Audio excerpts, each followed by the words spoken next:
We're here with councillor Emma Dent Coad, who is also the Minister of Information for the United States of Warrington. Emma, how do you feel the day has gone so far? I'm absolutely delighted. We've had a really good turnout. We've had representatives from a huge part of the estate, and people are very, very enthusiastic and really clubbing together on this now. Okay, and this is Connie, Emma's daughter. Connie, what do you think of the day so far? I think it's been really well. It's really successful, and everything's gone to plan. Emma, can you give us a little bit of some background into how we've got to where we are today? It seems that this has kind of been ongoing since 2000 even. Can you give us a little bit about how the hows and whys of how we've got to this point where people have almost been forced to get into a situation where they've had to make these kind of declarations? Okay. Well, I think there's a general agreement that the estate needs to be updated in some way or other, and this has been around for some time before I was a councillor, which I've been for the last 2 years. It's gone through several stages already.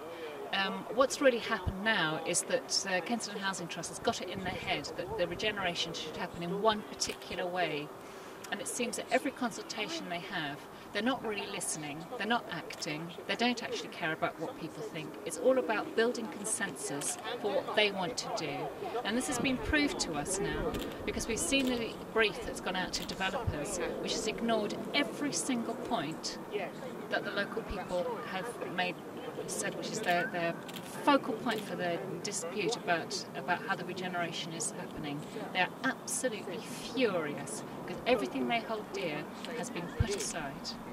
Yes, we were at the meeting a couple of weeks ago. It was there was over 100 people, and the passion and the commitment was absolutely clear. What do you feel that the local community can do further to kind of actually get the council to and Kensington Housing Trust to actually pay some attention to their concerns? Well, I think it's important. I've got one petition which is to save the park, and we've already got a huge petition for that. That's going to council because the park belongs to the council. So that's one issue. The other issue is increasing the sign-up of people on the estate who are saying no. They're just saying no to the regeneration as it is. I've been speaking to people in their 80s and even their 90s whose families have been born and brought up here, some of whom were born in the buildings which predated the buildings which are here now, who say they will not be moved. They can knock the buildings down around them and they will not move.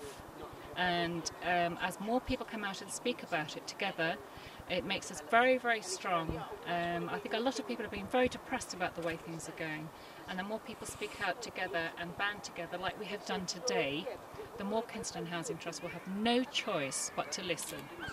I mean, one thing that's been clear about the whole campaign has been how it's actually, in a way, it's actually brought communities together in a disparate way. We've seen the Muslim community, the traditional working class community, more newer entrants into the community, the Caribbean community. Everybody seems to be coming together. In a kind of ironic sort of way, what the council and KHT, what they've been doing, has actually created a sort of consensus, but not the sort of consensus that they've been looking for. That's absolutely right, and I think one of the problems is that people have been complaining within their own groups, and they haven't come out together, and this has brought all the different groups together. So we have community leaders like the Imam and various other groups. The dog walkers are a huge, very, very strong voice in this area, and just the dog walkers alone could turn the whole thing on its head. Getting all these different groups, there's another group I hadn't even thought about myself, who are child carers. They take care of other people's children. Without the park and without the estate as it is, they lose their entire livelihood and the livelihood of the people who depend on them to go to work. You mentioned a website. Could you give us the address and talk a little bit about what's on that website, where you hope to go with that, and what are you looking to develop through it? Okay, it's warringtongreen.googlepages.com. I've just set it up. It's pretty raw and ready at the moment, but I've just been putting on lots and lots of information that we've already had, and press releases and comments from different sides. The idea of it, more than anything else, is to be a bit of a notice board. So anybody can come forward, the dog walkers can. We've had the gentleman from the Alliance for Green Socialism, he's made his own comment, which is, is against mine politically, but that's not the point. We're all working together for the estate. Anybody really who has a comment, including the separate buildings who have declared their own republics, they all have their own issues. They can all have a page if they wish, and that will be open access to anybody: developers, Kensington Housing Trust, press, the people themselves, anyone who's interested. Okay, Emma, good luck and thank you very much. Thank you very much for your support.